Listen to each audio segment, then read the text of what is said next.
kita jalan-jalan lagi dan hari ini saya sudah sampai di sebuah desa yang sejuk, asri di Desa Sangeh. Nah, tepatnya sekarang saya ada di objek wisata Taman Pala Sangeh. Mungkin teman-teman sudah nggak asing lagi ya dengar kata itu. Kalau ingat Sangeh, ingat hutan yang banyak monyetnya. Iya, memang benar ya. Monyet atau kera ya. Biasanya di sini disebutnya kera. Makanya di sini ada instruksinya, don't touch the monkey, dilarang memegang monyet. Jadi kita lihat aja di dalam seperti apa. Ini pertama kalinya juga saya datang ke hutan Pala Sangeh ini. Jadi kita masuk yuk. Nah, karena mulai banyak orang, saya pakai masker ya. Nah, sekarang saya sudah berada di gerbang masuk ke dalam hutan Pala. Nah, di belakang saya ini ada patung Kumbakarna, menggambarkan Kumbakarna yang sedang diserang oleh pasukan kera. Nah, teman-teman bisa lihat ceritanya di kisah Ramayana ya. Nah, kita langsung masuk aja ke dalam, seperti apa suasana di dalam hutan Pala. Oh ya, sebelum masuk nanti saya mau tunjukkan. Di sini ada pengumuman untuk para pengunjung. Ini pengumuman juga yang harus teman-teman ketahui sebelum masuk ke areal hutan Pala, Pura Bukit Sari. Nah, di sini pengumumannya adalah bagi wanita yang sedang datang bulan dilarang memasuki areal suci, termasuk juga mereka yang sedang cuntake ya atau sedang mengalami kedukaan. Berpakaian rapi sebelum memasuki areal suci. Areal suci itu yang dimaksud di sini adalah pura, dan dilarang untuk memegang kera atau monyet. Kita masuk ke dalam. Ini ada guguk, belum ketemu sama keranya.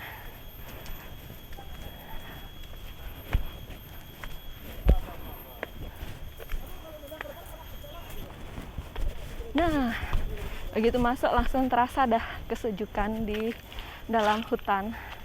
Beda banget dengan tadi di luar ya, karena di sini sudah di bawah rerindang pepohonan.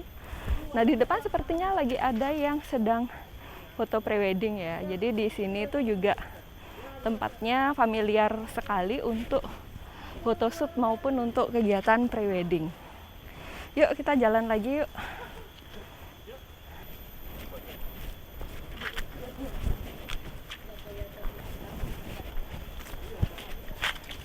Jadi pengen prewedding. Tapi udah menikah berapa belas tahun yang lalu, jadi udah terlambat masanya. Dulu zaman kita nikah belum ada ya prewedding kayak gitu ya.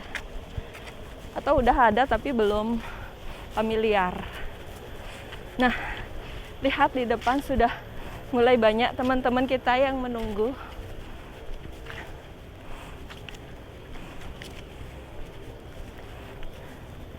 Kawanan kera.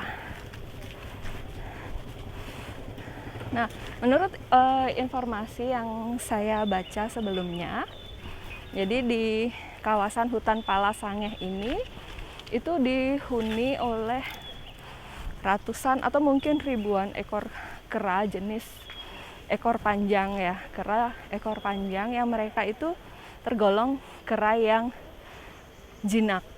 Jadi mereka tidak mengganggu pengunjung sih, bahkan ceritanya kalau ada kera yang sampai mengganggu pengunjung, maka kera tersebut bisa dimusuhi sama teman-temannya. Oke, saya lepas dulu, sudah sepi di sini. Di belakang saya ini adalah Pura Bukit Sari ya. Ini adalah salah satu pura utama di kawasan hutan Pala ini. Jadi di sini ada 3 buah pura, ada Pura Bukit Sari, ada Pura Melanting, dan ada Pura Tirta. Jadi kawasan hutan Pala di Sangeh ini itu juga merupakan kawasan yang suci atau disakralkan bagi masyarakat di sekitar Desa Sangeh dan wilayah-wilayah lain di sekitarnya. Dan kalau kita datang ke sini juga nggak boleh sembarangan ya, nggak boleh ngomong kasar ya. Ceritanya sih begitu. Ya dimanapun kita tetap harus sopan ya, apalagi sekarang kita berada di wilayah yang apa ya, ada nuansa sakralnya, ada nuansa spiritualnya.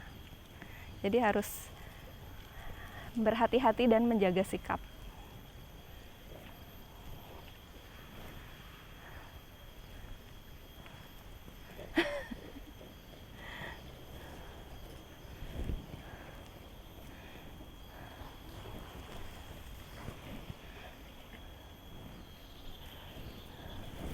Kenapa saya jadi anteng sekali di sini ya?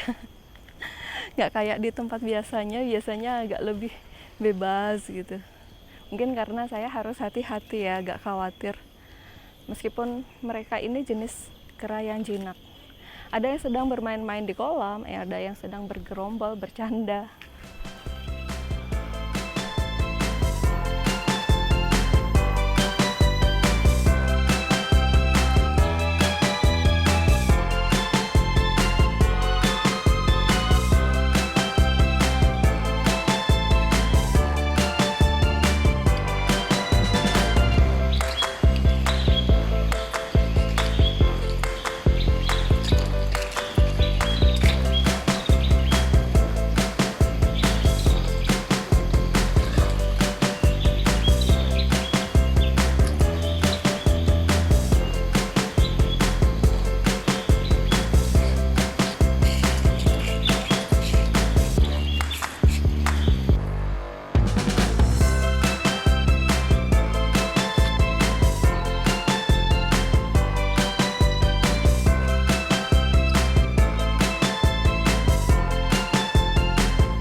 Udah lihat kan tadi kawanan kera di sini. Kita jalan lagi ya.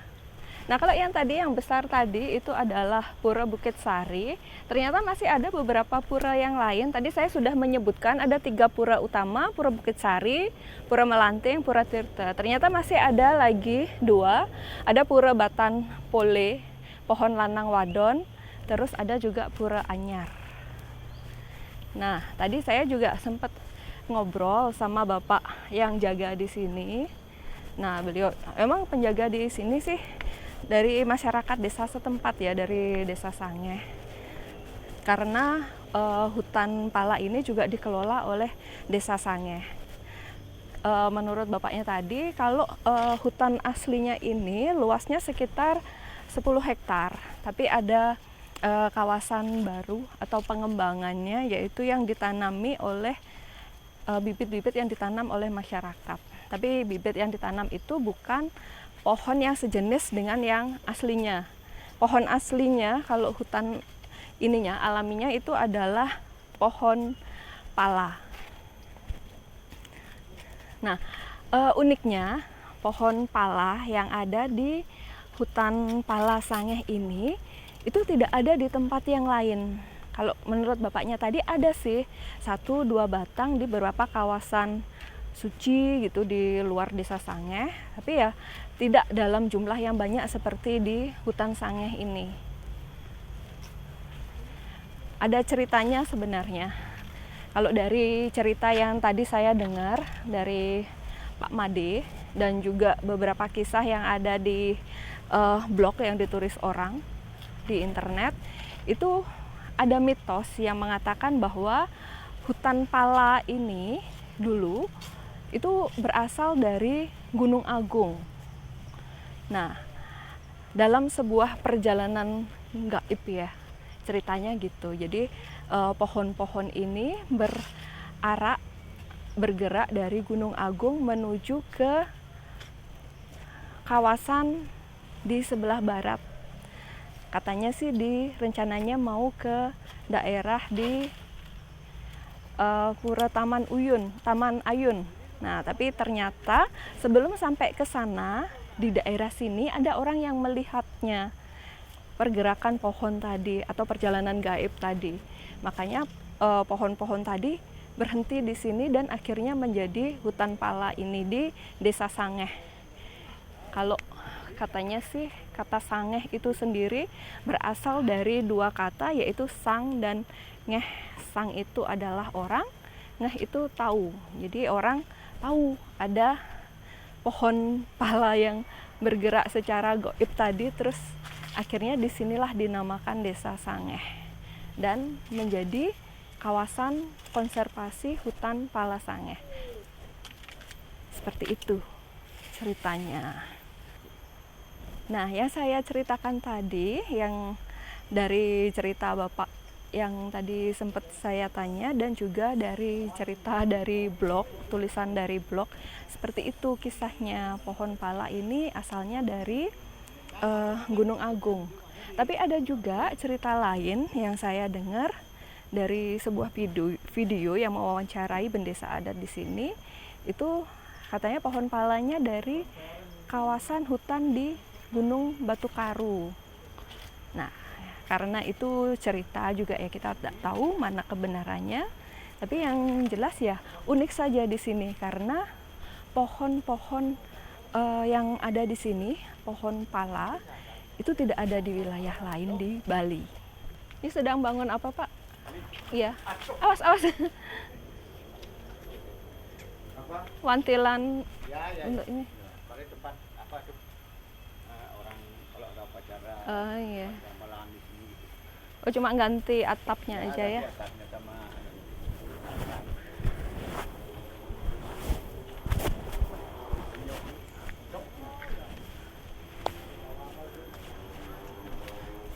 Lagi ada renovasi wantilan. Jadi wantilan itu sebuah tempat yang biasanya digunakan sebagai tempat untuk kegiatan upacara gitu ya, untuk naruh banten, untuk persiapan pelaksanaan upacara adat Hindu di Bali.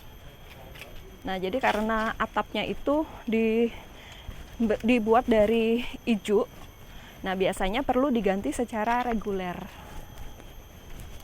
Di sini ada makanan kera. Nah, ini ada ubi-ubi. Ini adalah makanan yang diberikan untuk kera di sini. Jadi mereka dapat makanan yang disiapkan oleh pengelola hutan pala ini berupa ubi dan pisang. Tapi kalau misalnya teman-teman datang ke sini terus mau ngasih makan ke kera yang ada di sini juga boleh kok, asal makanannya makanan yang benar ya. Nah, teman-teman lihat di sini ada batang-batang yang sudah bertumbangan, mungkin karena usia ya. Jadi menurut ceritanya juga tadi dari Bapak Pendesa adatnya itu menjelaskan di videonya bahwa tidak ada orang yang berani untuk memotong sembarangan pohon pala ini. Jadi biasanya hanya pohon yang memang rebah dengan sendirinya, entah karena usia atau mungkin karena cuaca ya, mereka jatuh, baru kemudian batang kayu itu yang dimanfaatkan.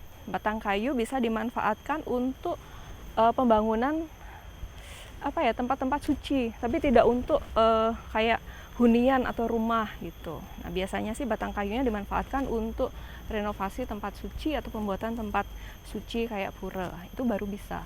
Nah, terus kalau ada batang-batang sisa robohan seperti ini, nah itu biasanya diminta ya, saya pakai kata diminta oleh mungkin orang yang mau melaksanakan upacara adat, karena batang pohonnya ini dapat mengeluarkan aroma yang harum. Nah, itu biasanya digunakan sebagai bahan untuk menyan atau dupa.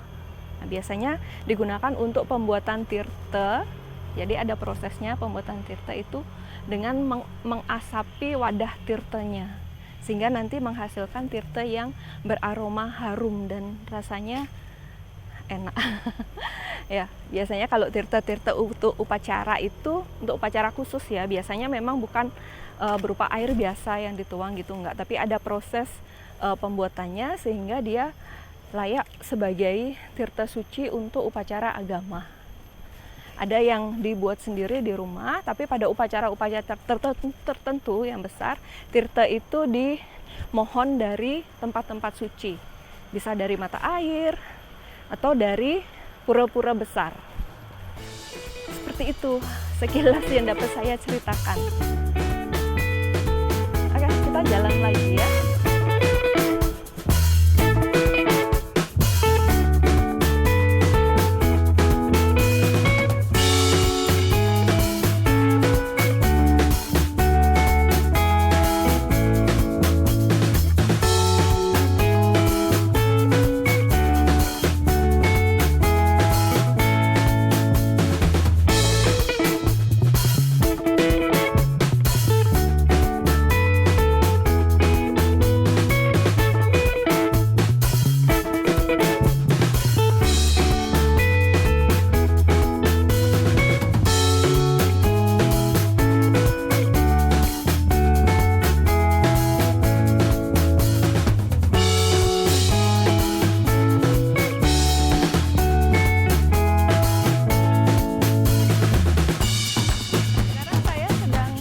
Berada di bawah sebuah pohon besar dan ada pelinggih yang dibangun di sini.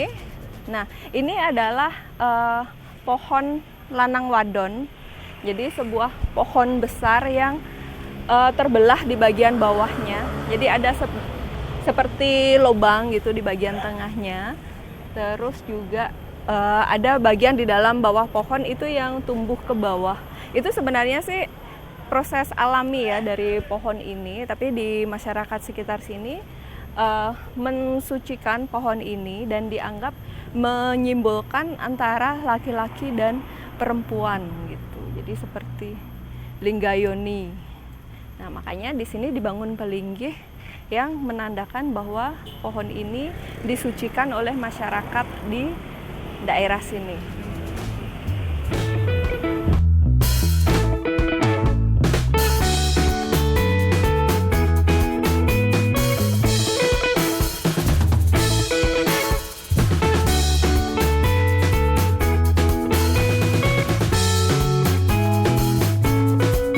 Nah, sekarang saya ada di depan pura lagi, masih tadi ya di kawasan hutan, tapi ini di bagian area luarnya. Itu ada sebuah pura juga, Pura Anyar. Nah, ini dibangun sih mungkin untuk memudahkan masyarakat sekitar untuk dapat beribadah di sini ya, di Pura Anyar ini. Makanya dia dibangunnya di luar areal pura. Oke, kita lanjutkan lagi ceritanya ya. Jadi seperti tadi dapat teman-teman lihat bahwa yang ada di kawasan hutan Pala Sangeh ini kan penghuninya apa ya, yang banyak tinggal di sini itu adalah kawanan kera ekor panjang. Nah, menurut ceritanya kera-kera di sini tuh juga hidupnya seperti manusia ya, mereka berkelompok atau berbanjar gitu. Ada 3 banjar di sini, di antara kera-kera tadi. Ada Banjar Timur, Banjar Tengah, dan Banjar Barat. Nah, mereka masing-masing punya penguasa sendiri dan menguasai kawasan tersebut. Nah, biasanya kawanan atau banjar yang terkuat itu yang menghuni di kawasan tengah, karena di kawasan tengah itu yang banyak makanannya. Oh ya, berkaitan lagi dengan makanan, tadi kan kita sudah sempat melihat kalau makanan untuk para kera ini itu disiapkan oleh pengelola di hutan Pala ya. Jadi disediakan oleh pengelola. Itu karena pohon-pohon yang di sini itu bukan jenis pohon yang menghasilkan buah yang bisa dimakan. Jadi mereka tidak bisa nih mencari makanan sendiri dari buah-buah di hutan. Jadi memang makanannya harus disiapkan oleh pengelola atau jika ada pengunjung yang ngasih makan, seperti itu. Sementara untuk jenis keranya, kera ekor panjang, itu sama seperti kera yang ada di Monkey Forest di Ubud. Ya, jadi kalau di Bali ini memang nggak hanya satu aja ya, ada monkey forest. Memang yang terkenal itu salah satunya adalah yang di Ubud, monkey forest Ubud. Terus ada monkey forest di hutan Pala Sangeh ini. Terus ada alas Kedaton juga. Terus tapi di tempat-tempat lain ada juga populasi dari kera, kayak misalnya ada ya yang di Pura Uluwatu. Terus ada juga yang di daerah di Buleleng, Singaraja. Terus juga kemarin waktu kami jalan-jalan ke beberapa pantai di daerah selatan, di Bali Selatan, itu juga ada beberapa kera juga, seperti di jalan arah menuju ke Pantai Green Ball sama menuju ke Pantai Gunung Payung, itu juga ada populasi kera juga. Tapi memang jumlahnya nggak sebanyak seperti yang ada di hutan Pala Sangeh atau di monkey forest di Ubud.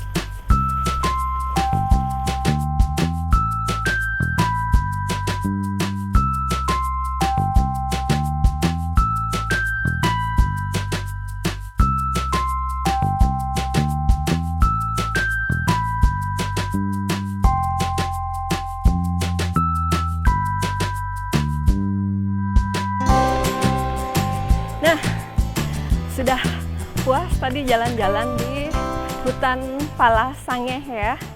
Ada kejadian seru juga deketin sama monyet. Nah, teman-teman, jadi seperti ini dulu cerita kita di hutan Pala Sangeh. Sebenarnya tadi ngobrol tapi nggak kita rekod, banyak sekali cerita-cerita menarik tentang kehidupan kera di hutan Pala Sangeh ini. Nah, sampai ketemu lagi di agenda jalan-jalan kami berikutnya. Dadah, sampai ketemu lagi.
Tonton juga video kami yang lain ya.